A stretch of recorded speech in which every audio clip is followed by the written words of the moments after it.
Hello friends, welcome back to my channel. चैत्र माह के कृष्ण पक्ष में दशा माता आती है। दशा माता के छठे दिन सुनी जाने वाली कहानी शुरू करते हैं। एक घर में देवरानी जेठानी रहती थी। उनके कोई संतान नहीं थी। वे मेहनत मजदूरी करके पेट पालती थी। नेम धर्म व्रत पूजन कुछ भी नहीं करती थी। एक दिन दोनों सवेरे सवेरे गांव में आग लेने गई, परंतु किसी ने उनको आग नहीं दी। उस दिन गांव भर में दशा रानी का पूजन था। दोनों खाली हाथ घर आकर एक दूसरे से कहने लगी कि आज तो गांव भर में दशा रानी का पूजन है, कोई आग देती ही नहीं, क्या किया जाए। आखिर जेठानी बोली कि कुछ हानि नहीं, आज हम लोगों को भी व्रत कर लेना चाहिए। शाम को जब आग मिलेगी तब रसोई बनाकर भोजन कर लेंगे। संध्या के समय जेठानी अपनी एक पड़ोसन के घर आग लेने गई। पड़ोसन ने उसे स्वागत पूर्वक बिठाया।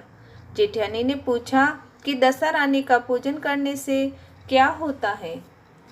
उसने जवाब दिया कि जिस बात की इच्छा करके दशा रानी का व्रत किया जाता है वह इच्छा पूर्ण होती है।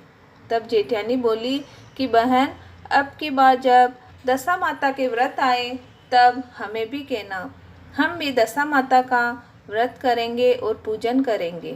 जेठानी आग लेकर पड़ोसन के घर से बाहर निकली ही थी कि गायें चरकर आती हुई दिखाई दी। ग्वाला पीछे पीछे आ रहा था। उसके कंधे पर एक बछड़ा और एक गाय उसके चाटती हुई उसको पीछे पीछे आ रही थी। पड़ोसन ने पूछा, भैया तुम्हारी गाय पहली ही ब्याई है या दोहला या तेहला? उसने कहा कि पहली ही ब्याई है। पुनः स्त्री ने पूछा कि बछड़ा ब्याई है या बच्चियां? ग्वाला ने जवाब दिया कि बछड़ा है। तब जेठानी ने कहा कि लो, अब घर जाकर दशा रानी का घड़ा ले लो। 2 दिन तक कथा कहानी सुनने और 10वें दिन सिर से स्नान करके भोजन करना। दशा रानी तो 10 दिन के भीतर ही तुम्हारी मनोकामना पूर्ण हो जाएगी। अपने घर जाकर देवरानी को भी ये बात बताई और निदान दोनों ने दशा रानी के घड़े लिए। दशा रानी का ध्यान स्मरण करके मनोती मानी कि यदि हमारी संतानें पैदा होगी तो हम सुहागिनें नोत कर सब कुछ कर देंगे। दशा रानी के घड़े की पूजा होने से पहले ही देवरानी जेठानी दोनों ही गर्भवती हो गई। 9 महीने के बाद दोनों के गर्भ में 2 सुंदर बालक जन्मे। बालकों के जन्म संस्कार के बाद ही देवरानी ने कहा, लड़के होने पर जो सुहागिनें न्योतनी की मनौती की थी उनको न्योत दिया जाए। जेठानी ने कहा कि अभी ऐसी क्या जल्दी पड़ी है, जब लड़के को अन्न संस्कार होगा तब न्योत देंगे। जब लड़के का अन्न संस्कार हुआ तब भी देवरानी ने दुरैया की याद दिलाई, परंतु जेठानी ने फिर टाल दी और कहा कि जब लड़के बड़े होंगे और उसकी सगाई होगी उसी दिन सुहागिनें नोत देंगे। लड़के बड़े हो गए, उनका सगाई संबंध भी पक्का हो गया, फिर भी जेठानी ने सुहागिनें नहीं नोती। उसने कहा कि जिस दिन लड़के की भवरे पड़ेगी उसी दिन सुहागिनें नोत कर उत्सव के साथ पूजा की जाएगी। तब देवरानी बोली, बहन तुम चाहो जब करना, पर मैं तो मंडपाश्चादन के दिन ही सुहागिनें नोतूंगी। देवरानी ने जैसा कहा था वैसा ही किया।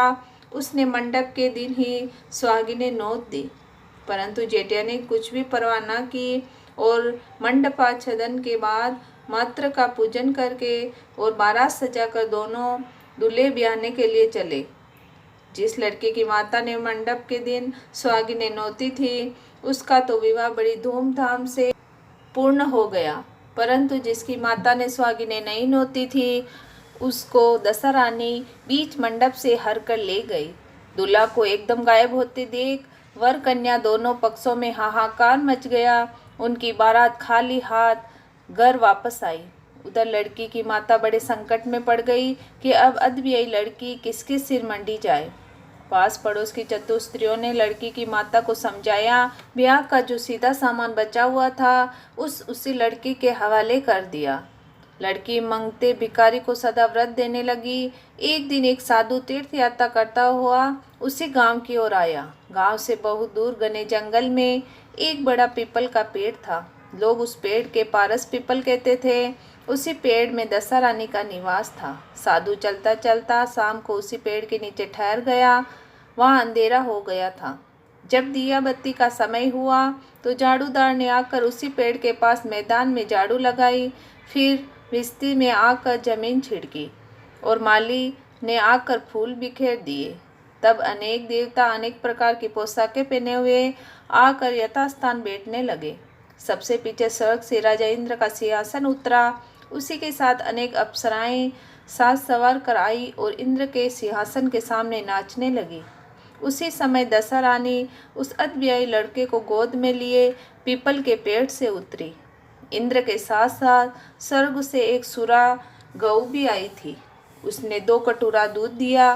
लड़के ने अदब्याई के भाग का 1 कटोरा दूध अलग रख दिया और 1 कटोरा दूध पी लिया।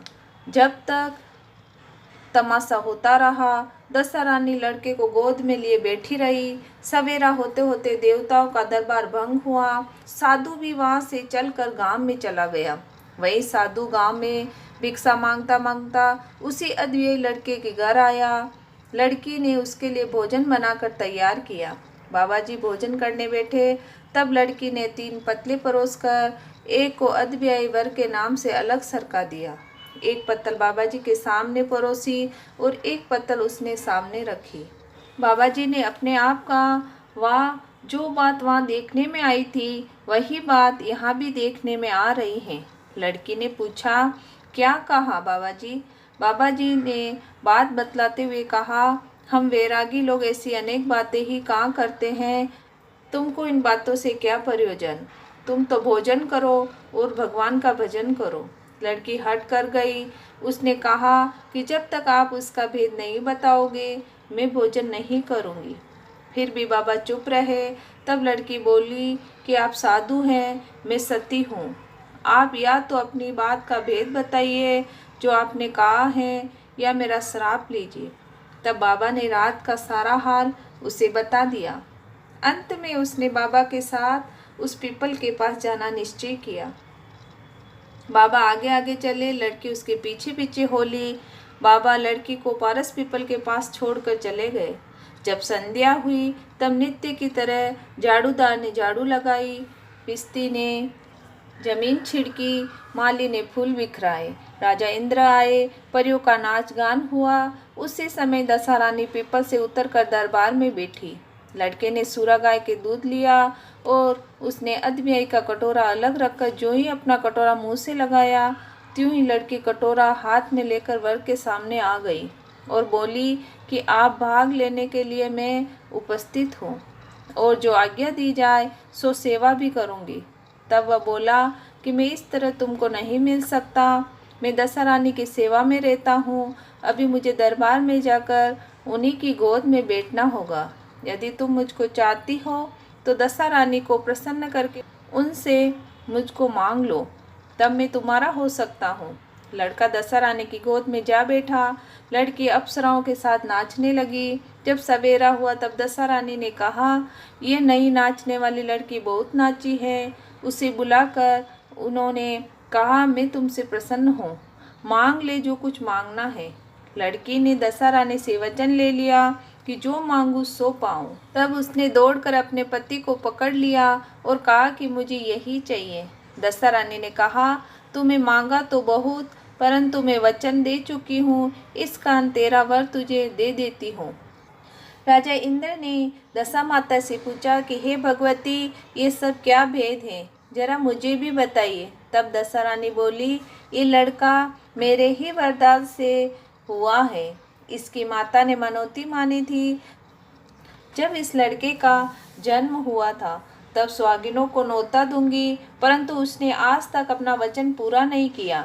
इसी कारण मैं अपने दिए हुए बाल को विवाह मंडप से हर लाई हूँ। ये इसकी अद्भुत स्त्री है, परंतु प्रतिव्रता है। इसी कारण ये देश समाज में पहुंचकर मुझसे अपना पति छीन लिए जाती है। दशा रानी ने ऐसे वचन सुनकर इंद्र समेत सब देवताओं ने वर कन्या के ऊपर फूल बरसाए। तब तक साधु बाबा भी वहाँ आ गए। साधु बाबा, उसके पीछे दूल्हा और उसके पीछे लड़की, इस प्रकार तीनों गांव की ओर चल दिए। जब वे लोग गांव के समीप पहुँचे तब दोनों ने लड़की के पिता को खबर दी, और तुम्हारी लड़की अपने दूल्हे के साथ वापस आ रही है। जिस दिन से लड़की चली गई थी, प्रथम तो उसी घड़ी वह लोकापवाद के मारे घर से बाहर नहीं निकले थे। ज्यों ज्यों और भी नई बातें सुनने में आई तो उसने किवाड़ बंद कर दिए थे।